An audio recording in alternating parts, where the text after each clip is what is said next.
Booktube. I'm Scott. I'm Nelle. We are Gunpowder.fiction.and.plot. And what are we doing now? Oh, we're celebrating our anniversary.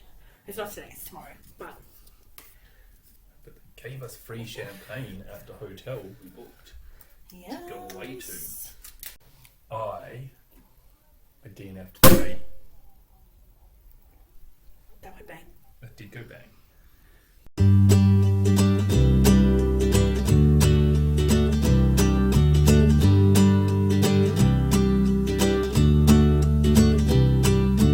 DNF 3 and I've got 2 1-star reads. Ooh. It's been a bad week. I'd like to shout out Jack at Spread Book Joy. Jack is a unique channel on Booktube because half of her videos are dedicated to children's books, which I think is really interesting if you have kids. Also, if you have kids, what are you doing watching us? We like say fuck all the time. I hope they're in bed.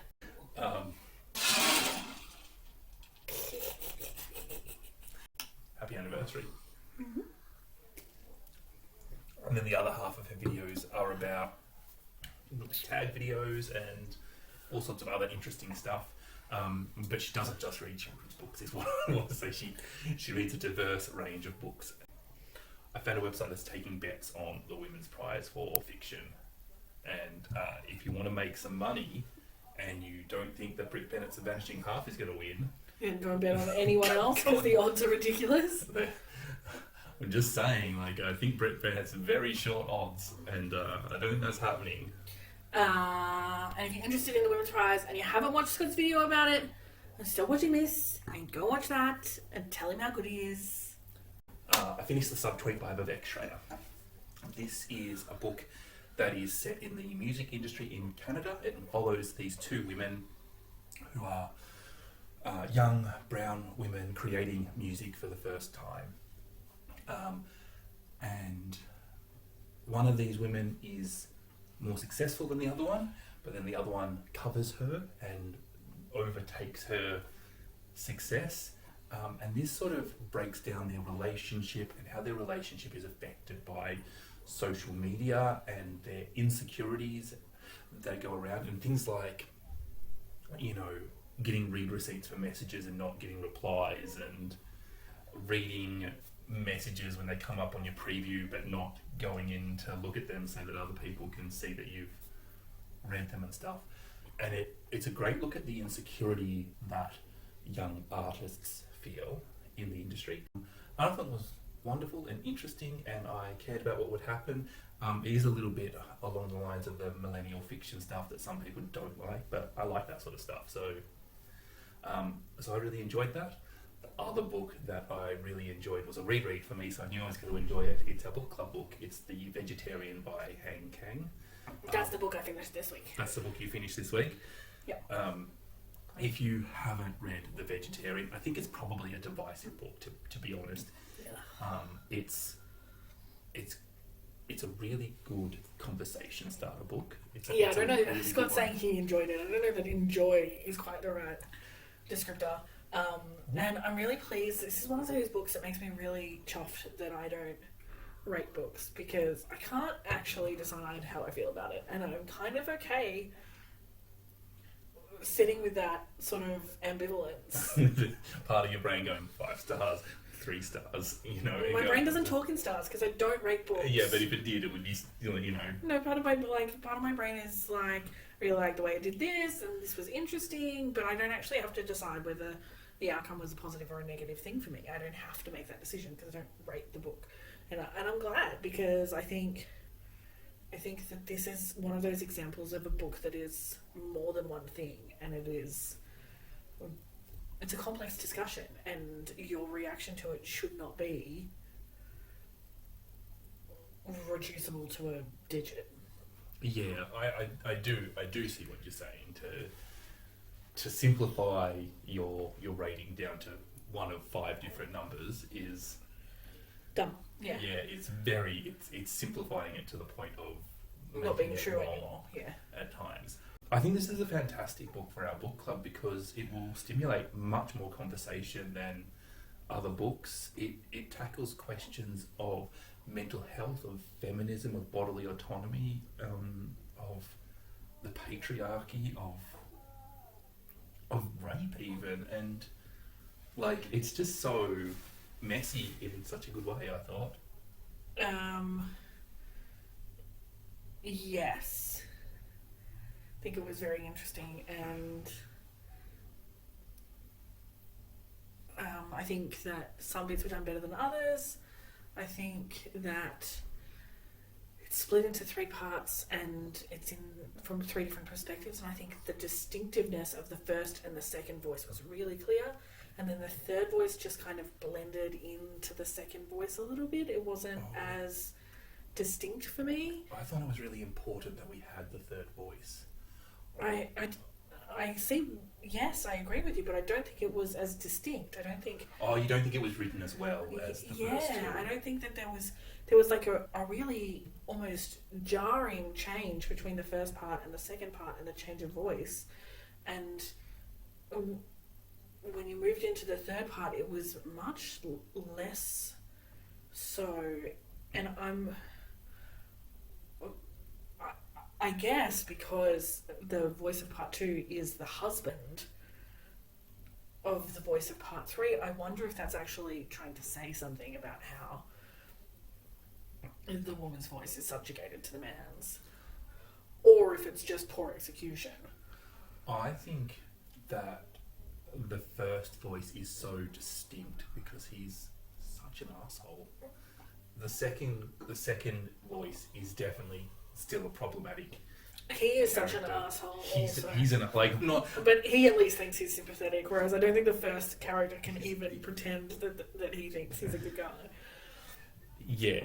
I think the first character is only thinking about themselves. The second character is actually thinking about, what was her name? You?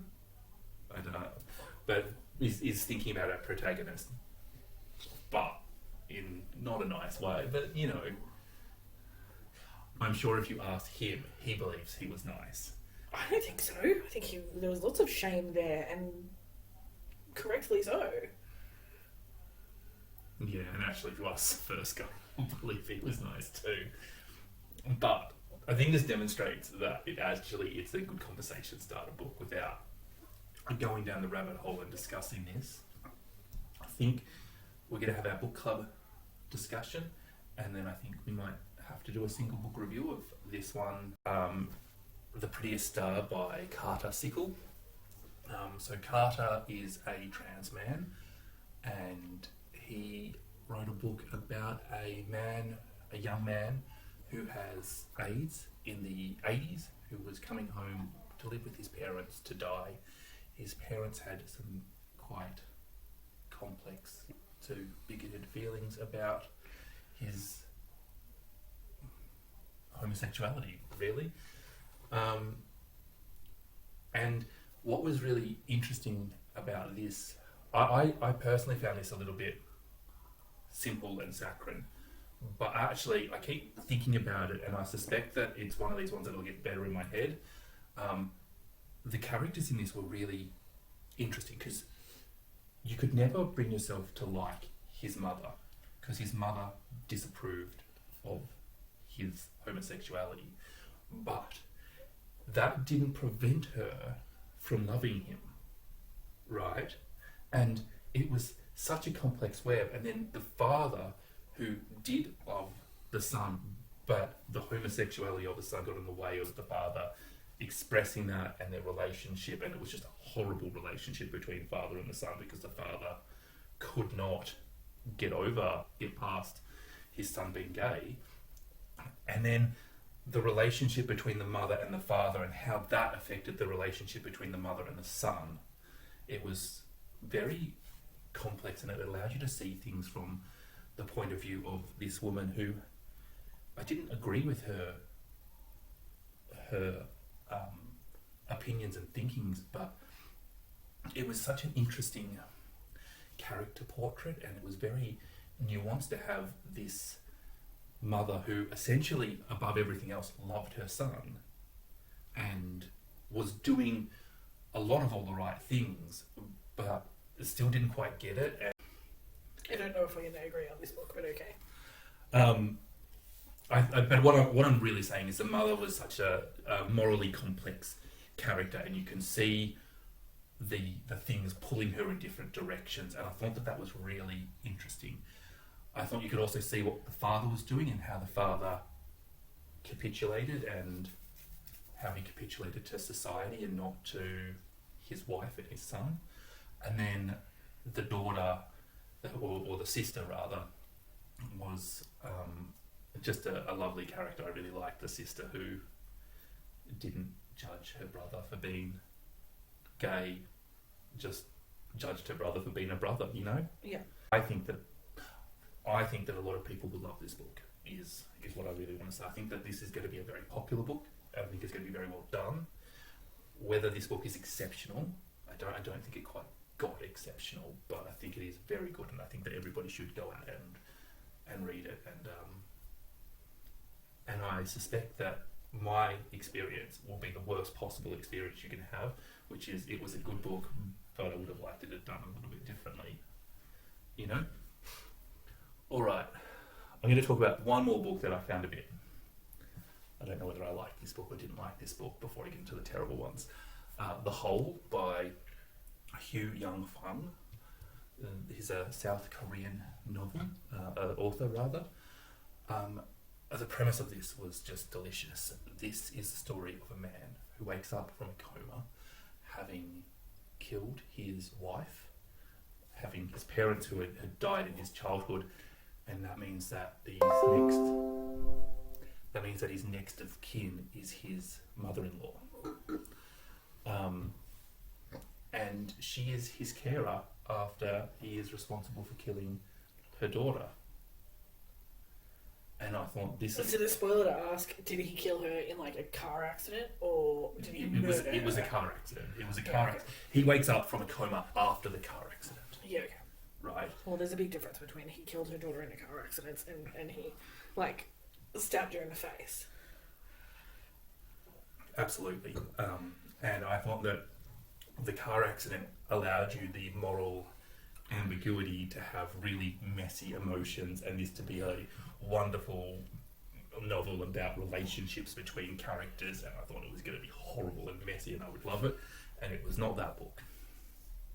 It was not that book at all. Mm-hmm. And I was very disappointed that it wasn't that book, and it's very unfair to mark down a book when you wanted, you know, when you're going out for pizza and you end up at a dessert bar, you can't mark down the dessert for not being pizza, you know what I mean? Yes. This was a bit of a dark, twisted novel. The mother had issues from her relationship with her partner, then there were issues between the man in the coma and his wife, as most of the novel takes place in flashbacks, as you sort of learn about the past of these characters, and the whole time the mother-in-law is digging a big hole in the backyard and you don't really know why. And when it sort of all comes to make sense, it's a bit twisted. But ultimately, I found that I didn't believe things in this novel, that the author could not make me believe the actions of some of the medical staff in this. And maybe that's a cultural thing, maybe that is complete overfaith in the medical system that we have here. But the Dispossessed by Szilard Borbely is a translated Hungarian novel. And it was just, I just didn't like this. If it was an utterly horrible novel, which is exactly what I like, and it didn't make me feel any connection to any characters at all. And when we're talking about people that are forced to live on lard and sugar and nothing else, I really should be able to feel some sort of emotions, but there was absolutely no introspection in the narrative. And then there was just like overly weird shit going on. Like, it was like Kafka decided to be depressing. Like, that's what it was. Edna O'Brien's Girl. I want to ask people out there who have read Edna O'Brien and who have read Edna O'Brien Girl is this indicative of her writing, or is this just randomly terrible in amongst an author who I've heard a lot of praise from? This is a novel about the girls who were kidnapped by Boko Haram in Nigeria and forced to become sex slaves. And this is exactly the sort of book that I like, and I just, again, it's exactly the same criticism as The Dispossessed. I could not feel any emotional connection to the character. And Obrien is a Sean favourite, isn't she? Yeah, I saw Sean talk about her in his Something? freakout tag the other day. I've seen a few other people say good things about her. Maybe I am reading the wrong book by her. This was generally received badly on Goodreads, so I think that maybe, I don't know, when you can like detail the wounds that a woman is receiving while being stoned to death and go to the detail there, and I'm not feeling anything from your writing. Maybe you just don't have a soul.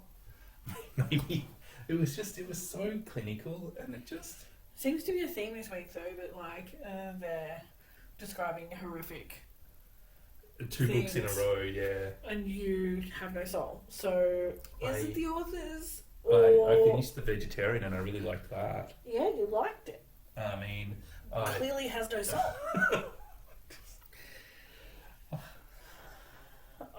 Look.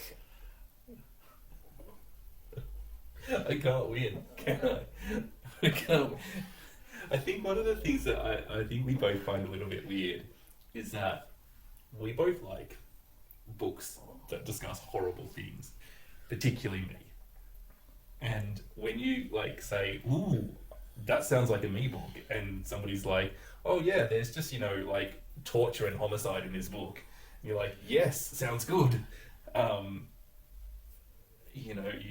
You feel like a sicko. And I like, what is the way to say, I enjoyed that book because it made me feel in touch with emotions that are generally considered negative. I'm usually soulless and numb to my experience in the world, and it requires graphic depictions of human torture in order to give me emotional response. Yeah, that's exactly it. Yeah. All right, let's go through the DNFs quickly. I DNF'd the erotic stories of the Punjabi women because it was crap. Yeah. Do you want to I feel like I had a bit of a rant about it last week and everyone knew I was going to DNF it. Now I've DNF'd it. That's what's happened. Because for the update, anyone who enjoyed that book, because I feel like a bunch of people did, why? What? I don't... Why? All right. I DNF'd The Passion by Jeanette Winterson. Because you're wrong, yeah. Because I'm wrong. I just didn't like her writing. She changed narratives, protagonists' viewpoints. She changed narrators at a point, and I couldn't tell whether it was an existing character or a new character. And at some point, I'm like, either that's the author or that's me. But whatever it is, I'm not going to like this book because I can't tell who this is. So, whatever you want to say, I think it's the right decision for me. Sure. I don't, because I remember going through that moment of confusion when the new narrator came in, and eventually it made sense. I'm sure it did, but I wasn't enjoying it up to that point either. I was... Yeah, if you can't enjoy the chicken narrative, then it's on you. There was random funny bits, but that was all there was. I think that's on you. That's on me. Well, the next one, I think you're just going to morally object to me DNFing this one, even though you've not read it. Mm-hmm. But I DNF'd The Left Hand of Darkness by Ursula Le Guin. I just didn't like it. I have no opinion. I haven't read anything by Ursula. Yeah, I know. I just felt like you would morally object to me. Look, I morally object to your objection to anything because I think you're a harsh bastard. This is the story about a planet that only has one gender, and I was led to believe that gender was woman. Then I think it was, but there was a lot of men in this book, and it just felt so dated. And I DNF'd it really early on before I... That can be a problem with high concept books, whether they're dystopian or straight out sci-fi or whatever, that focus on gender issues or race issues or anything where we've actually had quite a lot of progression in how we structure the theory of how we think about things. I don't mean it was dated as in they said the N word or something like that.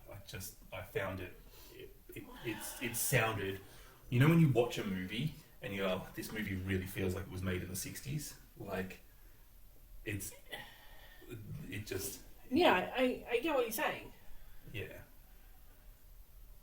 Yeah, okay, you do. I thought you were talking about the politics, but... I was talking about the politics. Why can't that... Anyway. Yeah, so the writing wasn't for me anyway. The last one I DNF'd was Fake Account by Lauren Euler.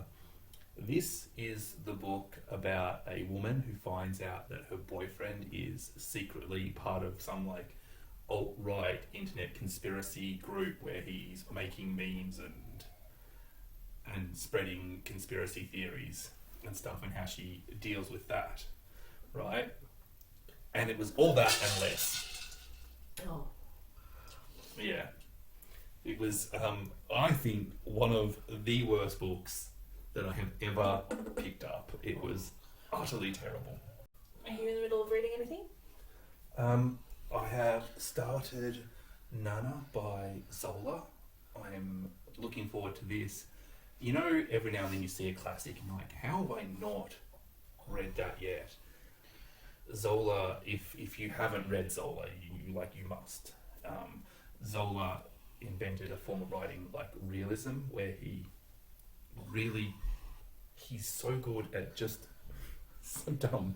He's so good at just describing what happens in a way that is not judgy, and at the same time lets you see the societal judgment, if that makes sense. Like, this is a book about prostitutes, and he described every lady that wasn't a prostitute as honest women, which sounds incredibly horrible and but it was not. It was not. It was him voicing the societal opinions and not judging them, and just pointing out that they are being judged. Yeah. Anyway, Zola's novel Germinal is one of my all-time favourites, which is about coal mines, and this is his book about prostitutes. And how can that not be good if he can describe the horrors of working in a coal mine, the horrors of working in a brothel? Yeah, like capitalist exploitation and capitalist exploitation. I have also picked up Darryl. Yay! Yeah, I'm about halfway, not quite halfway, more than a third, not quite halfway through Darryl, and that's thought-provoking. Yeah! See, you're going to say vague things too. I felt like I was, the whole way through Darryl, I felt like I was just saying, it's fucking weird! I definitely think it's the sort of book that you can't judge until you finish it. No, absolutely not. Yeah, and I am definitely going to finish this book. It's... Why would you not? Like, I feel like it is... Darryl is clearly going through something, and you have to know what happens. You have to know what's the other side for him. It gets more and more twisted, and not twisted. It just complex is what I mean, not twisted. Yeah. And as a starting point to discuss trans and just queer issues in general, Yeah. cucks are such an interesting... Am I allowed to say cucks? I don't know. I mean, I did. Cucks are such an interesting place to start. And someone in the comments said they thought that I said Cocks. cock holding. As in holding of the cock. Which there's plenty of that in this book too.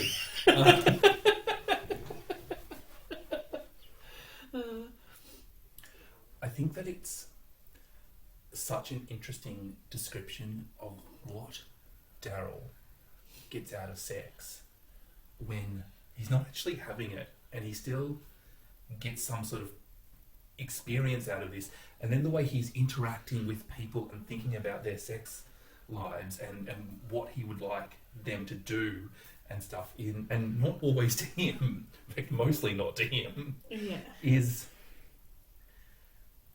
so societally interesting. It is one of the... I think, like, this is a book that's clearly about, like, the journey of a man and his self-identification, I guess. And exploring his own ideas about who he is as a human being through sexuality. But one of the real key themes that I think is an undercurrent is sex and power, like, and how they are interrelated. Yeah. And I think that is so interesting, especially when taken out of the framework of rape. Because we often talk about rape being an act of power assertion rather than an act of sexuality. But you can't pretend that sexuality doesn't have power dynamic. And like anyone in the BDSM community plays with that sort of as part of their kink, but it's actually present in like vanilla hetero boring sex as well. Like,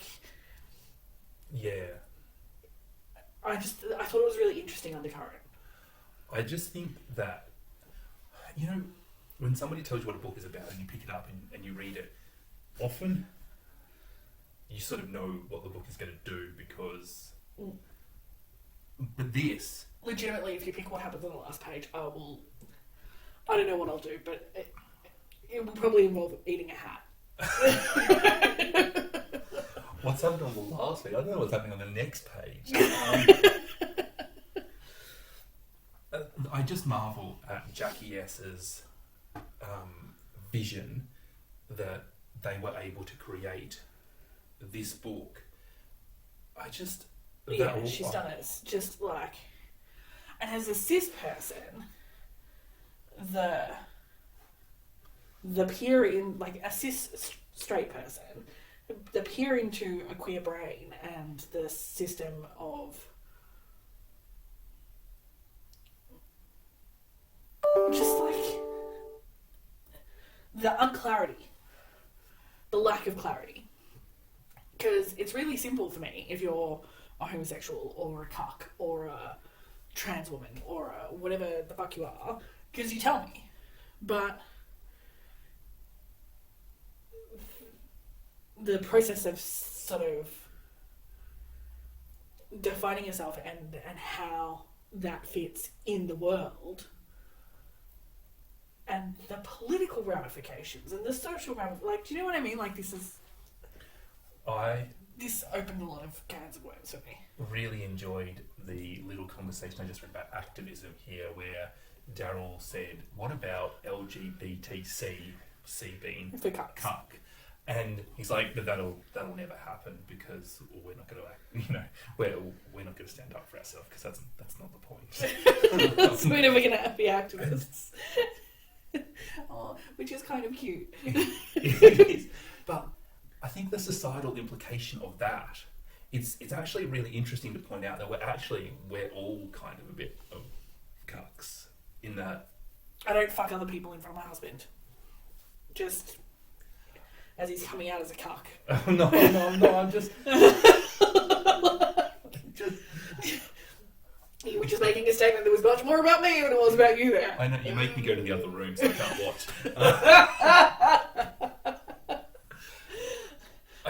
I would. Anyway. I'll start cheering and give some pom-poms. You can do it. I just mean that at the end of the day, we all let issues go and we all don't fully push what we think should be happening, and we all don't necessarily advocate for ourselves as loudly as we should. And maybe that is just me talking about it, but often it's just about letting something that doesn't matter go, right? And that then other people don't do that as much as me, and other people do that more than me, and like Does that make sense? Maybe. I don't know. It was just a broader idea that it sparked in me, Yeah. rather than something that the book discussed. But I think that it's definitely a book for that, though. That's exactly what I wanted to say. It is a book that just sparks ideas that will make you go off in other directions. So if that is something that you like, books that just make you think, and not even about stuff that Jackie S has put in the book, but like random. I feel like if I ever reread this, what I'll do is I'll read it aloud to Scott, and we'll read a page at a time, and then have a 10-hour conversation about all the shit that sprouted up out of that page, and then and then maybe the next day read another page. Yes, I would love somebody to read it very slowly, and like there was a bunch of people doing it for Dante's Inferno, where they were like reading a canto at a time and then analysing the shit out of that canto. Yeah, and I don't think you necessarily would be analysing the shit out of each page, but it does roll out and expand into a lot. I think because it's so unique, you know, when you're reading a book that is, if you can say that this book is like kind of like this book across this book, but a little bit different, then a lot of the ideas in that book you've already thought about.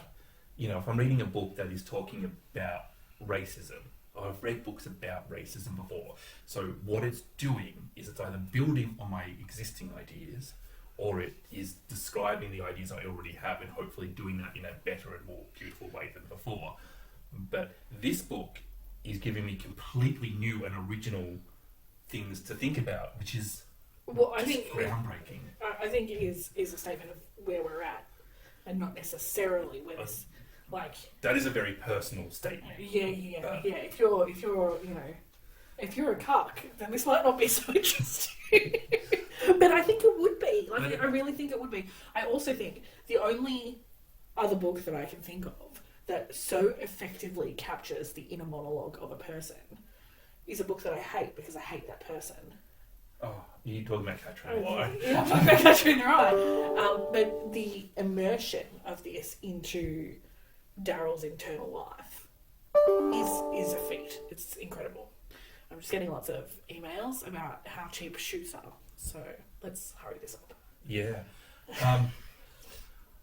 What are you currently reading?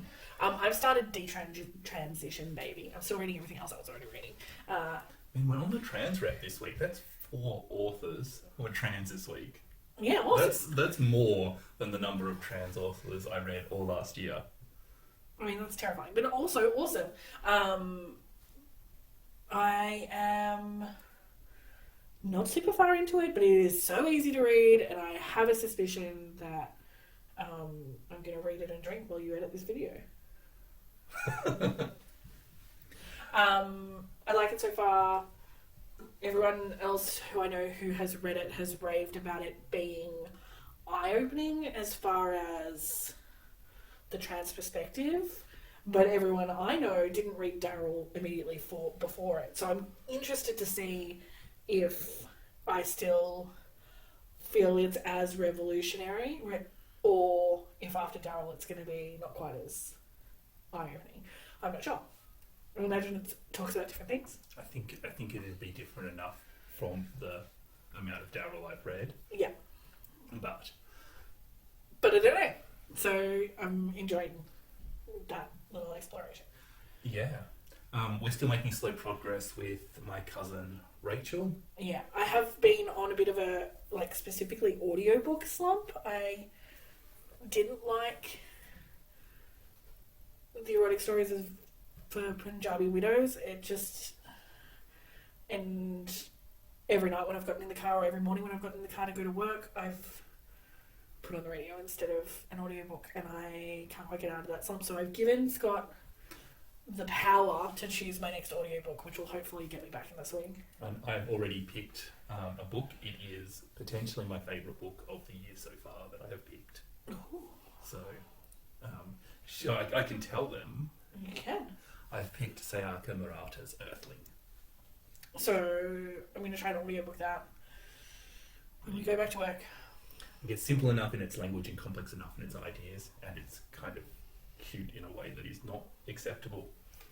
I mean, to be honest, if it's not about old ladies talking about vanilla sex, then I'm probably going to be fine. But I just... I needed an incentive. So, reading a book that will make you happy might be the incentive that I need. Did you have anything else that you wanted to say?